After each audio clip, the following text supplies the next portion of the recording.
అందరికీ నమస్తే. 2026 మొట్టమొదటి ఫలితాలు రావడం జరిగింది, ఇంటర్మీడియట్ ఫలితాలు. మరి ముఖ్యంగా ఎప్పుడు కానీ ఇంటర్ ఫలితాలు కొంచెం ఆలస్యం అవుతుండేది.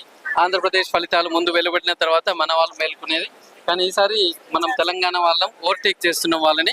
అది మన ప్రభుత్వం యొక్క గొప్పతనం. ముఖ్యమంత్రి రేవంత్ రెడ్డి గారికి నేను అభినందనలు తెలియజేస్తున్నాను. అంటే ఎలాంటి మిస్టేక్స్ లేకుండా, అవకతవకలు లేకుండా విత్ ఇన్ ద టైంలో మరి రిజల్ట్స్ ఇవ్వడం అనేది చాలా గ్రేట్గా ఫీల్ అవుతూ మంచి రిజల్ట్స్ కూడా సాధించడం జరిగింది. గతంలో ఎన్నడూ లేని విధంగా పాస్ పర్సంటేజ్ అనూహ్యంగా ఈసారి మంచి రిజల్ట్ రావడం జరిగింది.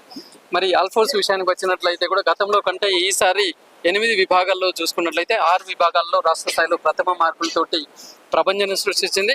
మరి వాళ్ళు ఇక్కడ కోలాహలం చూస్తూనే ఉన్నాం. వందల సంఖ్యలో పిల్లలు మరి 99% అబవ్ ఉన్న ఫస్ట్ ఇయర్ సెకండ్ ఇయర్ పిల్లలు చూస్తే తెలుస్తుంది ఆల్ఫోర్స్ యొక్క మార్కుల ప్రభంజనం ఎలా ఉంది అని చెప్పేసి మనం ఇక్కడ తెలుస్తూనే ఉన్నది. ఇవాళ చైనా గోడలు కోటలు అన్ని కూడా బీటలు వారే విధంగా మా యొక్క రిజల్ట్స్ ఉన్నాయని మనం చెప్పక తప్పదు. 1000 మార్కులకు గాను 996 మార్క్స్తో ఎంపీసీ విభాగంలో పిల్లలు ఉన్నారు. అలాగే 995 బైపీసీలో పిల్లలు ఉన్నారు.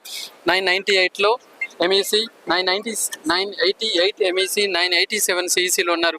అంతేకాకుండా ఫస్ట్ ఇయర్లో కూడా ఎంపీసీ విభాగంలో 470 మార్కులకు గాను 469 మార్క్స్, మరి బైపీసీ విభాగంలో 440కి గాను 439 marks. Even first year MEC సిఈసీలో కూడా 493 మార్కులు, 494 మార్కులతోటి ప్రభంజనం సృష్టించింది. ఇవాళ పాస్ పర్సంటేజే కాదు, ఒక టాప్ మార్క్సే కాదు, ఎక్కువ సంఖ్యలో పిల్లలు మరి ఇవాళ మంచి మార్కులు తీసుకుని వచ్చారు. వారందరికీ నేను అభినందన తెలియజేస్తున్నాను. అఫ్ కోర్స్ ఆల్ఫోర్స్ ఇవాళ ఇంటర్మీడియట్ని మనం పెద్దగా ఫోకస్ చేయట్లేదు. ఎప్సెట్, మెయిన్స్, నీట్, అడ్వాన్స్ని ఫోకస్ చేస్తున్నాం. మరి షార్ట్ స్పాన్లో కూడా పిల్లలు చాలా కష్టపడి చదివి మంచి మార్కులు తీసుకొచ్చారు. వారందరికీ నేను అభినందనలు. మరి మాకు సహకరిస్తున్న తల్లిదండ్రులకు ధన్యవాదాలు. అట్లాగే ఇంత ఘనమైన రిజల్ట్స్ తీసుకురావడానికి 6 నిమిషాలు కష్టపడ్డ మా యొక్క అడ్మిన్ డిపార్ట్మెంట్ స్టాఫ్ మెంబర్స్కి నేను మనస్ఫూర్తిగా కృతజ్ఞతలు తెలియజేస్తున్నాను.